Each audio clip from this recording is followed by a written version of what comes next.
It's time to talk about the important issues for the natural state. And there's only one place to turn for that. Opportunity Arkansas's Nick Horton. You can find Nick's work at opportunityarkansas.org. And welcome back to First News. It is just about 19 minutes in front of 8 o'clock, which means it's time to speak with Nick Horton, the founder and CEO of Opportunity Arkansas. Nick, welcome back to the show. I want to ask you, Nick, yesterday President Trump gave Charlie Kirk the Medal of Honor posthumously, and how deserved was that for Kirk? Especially, he was only 31 years old when he's assassinated. I mean, that's a very young age, and got a lot done. I mean, it kind of summed that up as I was watching that yesterday, but what did you think? Yeah, I mean, I wish I'd had time to watch the entire ceremony. I was only able to catch bits and pieces of it, but extremely well-deserved. You talked about someone who was only 31, which feels younger and younger every day in my world. But I think the evidence, the impact of what Charlie Kirk did with his very short time on this earth, I mean, this is the proof of that even what's been a little bit over a month now, that you're still seeing rallies and vigils and just this sweeping effect across the country of people that have been so affected by, yes, his death, but also his life and the things that he did, that he invested in and spent his time in. So extremely well-deserved, and I was very glad to see that President Trump took that step. I think it was well-deserved. I don't know what else to say beyond that. It was very moving and touching and very appropriate. Yeah, no, I would agree with all of those sentiments. So digging into some of the action here in central Arkansas, want to go out to Conway. So the Conway area, which I've been seeing articles, been seeing some postings online as well that there's some talk about a sales tax increase that Conway's talking about for a convention center, a music venue, a theater. So all economic growth things, I believe, is what they're billing it as. Looked like the Visitors Bureau got behind it as well. Is this something that'll be on the ballot for everyone to vote on? And do you get any idea of what the citizens of Conway are kind of leaning towards as far as, hey, let's have more taxes? Wow. Yeah, a lot to unpack here. So first, let me just say, yes, this is going to be on the ballot. It's going to be on the ballot actually a lot sooner than I even realized, Toby, and I like to think that I'm pretty well informed about what's going on in my home community and in my home state. Right. This is going to be on the ballot in about a month. So November 18th, This thing was just passed by the city council last month, and there's a special election. As you know, the state legislature thankfully has reined in special elections and kept them from becoming just completely random, but they can still happen in regular election months. So November and around the spring primaries, cities and counties can still do these types of special elections. So It's going to be on the ballot really quick, November 18th.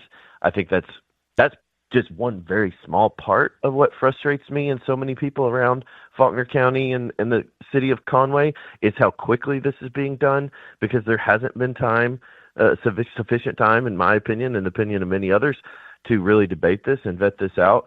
Conway is already one of the highest tax cities in the state. And I think, I could talk about this for the next 20 hours probably, but let me just say before I get ahead of myself, we're not getting the basics right in Conway. Yeah. We are not getting, we've got rampant crime.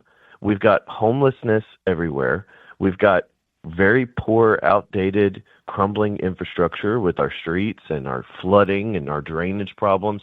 Talk to anyone in downtown Conway. We had an office, Opportunity Arkansas had an office in downtown Conway for about a year. The issues down there are very evident and very prominent. And our firemen have not been given a raise in several years. Our police department, at least in their opinion, they would say, I'm sure they're underfunded.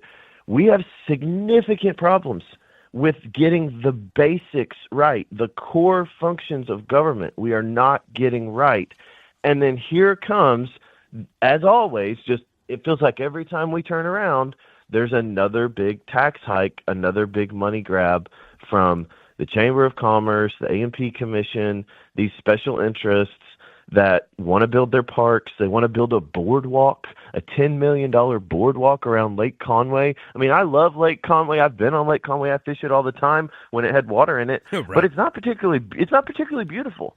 And a boardwalk around Lake Conway for $10 million, and we're going to raise taxes to pay for that?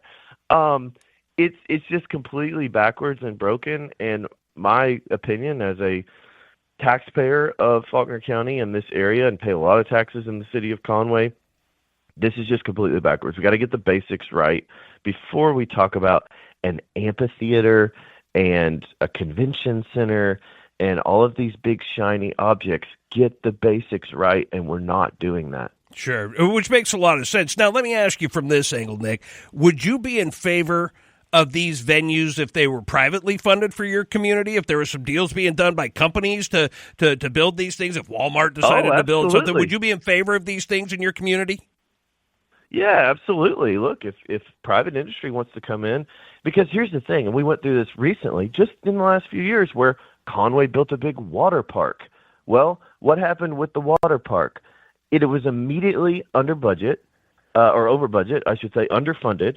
It was something like $10 million short from what they needed to build the water park, and it was supposed to be funded on an ongoing basis by revenue. I was looking just this week at the 2025 Conway City budget. The first 3 pages, they say, oh, by the way, we don't expect the water park to be able to generate enough revenue to pay for itself, which means, guess what? Taxpayers are going to have to continue to prop up this big community center water park boondoggle that they built. Yeah. Well, we haven't even paid for that thing yet, and here we are. Well, we need a convention center, we need an amphitheater. But to your point about private industry, that's a totally different scenario, because if a business owner, if an entrepreneur like myself and so many others that are in the community that have invested in Conway or in Arkansas, if they're going to build an amphitheater, if they're going to build a convention center, if they're going to do that, it's going to have to be based on feasibility. It's going to have to be viable. They're going to do the research to know that if we invest this, that we're going to get our money back, and that it's going to benefit. And that's not, by the way, that's not a bad thing. That's how capitalism and our free market economy is supposed to work. But when government does it, they don't really care how much it costs. And if it goes way over budget, well, guess what? They'll just do what they're doing right now, and they'll just come back and take more of your hard-earned money.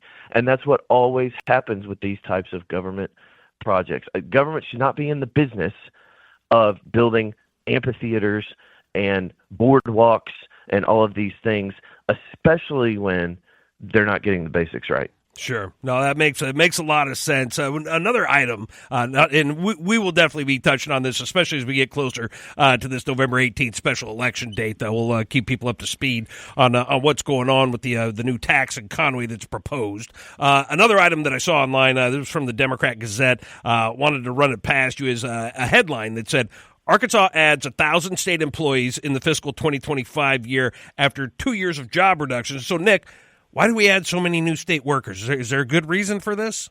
If there is, I've not found it yet. Okay. And the way you phrase that is so appropriate that, well, after 2 years of reductions, now we've added 1,000 new state employees. And that just seems to be the story of government in Arkansas, city, county, national, or state level, I should say, where it's 2 steps forward and 1 step back. It's 1 step forward and 2 steps back. We just can't quite seem to keep it on track, moving in the right direction. And kudos to Governor Sanders, who came in immediately, hired or signed an executive order to institute a hiring freeze. Mm-hmm. And that's why we saw so many of those reductions. But what changed? Why did we all of a sudden decide, well, that was fun, but we need to start restaffing and growing government again? That's the wrong direction. And that's not, look at the data. The data is very clear. I always point to Tennessee because the land of my birth, a really great place, great schools, great roads, booming economy. What's the difference between Arkansas and Tennessee? Well, there's a lot, but 2 that stand out is no state income tax. They didn't expand Obamacare through Medicaid, so they didn't add 300,000 people, 400,000 people to their welfare program. Mm-hmm. And then I'll add a third thing, which is the real point. Their workforce, their state workforce, is almost half the size of Arkansas's when you adjust for population. We've got 2 to 1 the number of state employees as our neighbors in Tennessee. Why is that? We've got nearly 80,000 state employees. And my question to policymakers or to taxpayers that are your audience that are listening is, mm-hmm. Are you really getting your money's worth for that? Are we really getting the return on that? When you go to the DMV, when you have to deal with the health department, when you have to deal with state government, do you really feel like state government earned an extra 1,000 employees? And by the way, all of them just got raises. All of every state employee just got a raise this year. So it's very concerning. I haven't even seen anyone try to explain or justify why this was needed. But we gotta stop the bleeding. We want to get to no income tax. We want to make Arkansas truly competitive. We have to stop growing government. Yeah, I would be very interested in digging into this a little bit, finding out where are these 1,000 employees? I mean, are they spread out evenly across a bunch of different departments, or was it all just the majority into one big department? Where did they all land to get some more kind of to give some more story to the stats here? But yeah, that's obviously and obviously we're not in the business of supporting growing the government at this point, and so and definitely feel like that our governor is on board with that. So it does kind of fly in the face of all of that at this point. Nick, on the way out, did want to promote one thing. Of course, we've got the Finnegan Show on every afternoon, 4 o'clock here on the station. Opportunity Arkansas now having a second segment each week here on the station. I believe it's tomorrow, so on Thursdays at 4:30. Your coworker Jay Robertson, a public affairs director, I believe is the title, joins Steve every afternoon just after 4:30, about 4:35. So this is great. We've got a second Opportunity Arkansas platform, speaking platform here on the station. Yeah, it's super great. We've been doing it for a couple of weeks now, and Jay's doing a great job, as is Steve, and really appreciate you, Toby, and everybody at KARN for making that possible. Just excited to continue to work with y'all and get the message out about what's happening in Arkansas government and what should be happening in Arkansas government.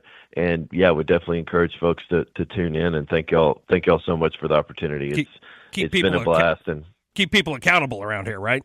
Well, that's the hope. That's the hope. We're going to do our part. There's just 2 or 3 of us, but we're punching above our weight. We're going to do our part. That's right. I like that. So, and of course, you can find all of the good information from Opportunity Arkansas at opportunityarkansas.org. That's the website. And you can follow Nick on X. He's at NH Horton, and so where you can find him. Also, Opportunity Arkansas is on X and Twitter as well. They've got the YouTube channel, Facebook, all the social media. But, Nick, it's always a good time when you stop by the show, and of course, we'll do it again next week. But appreciate you stopping in and giving us some good information this morning.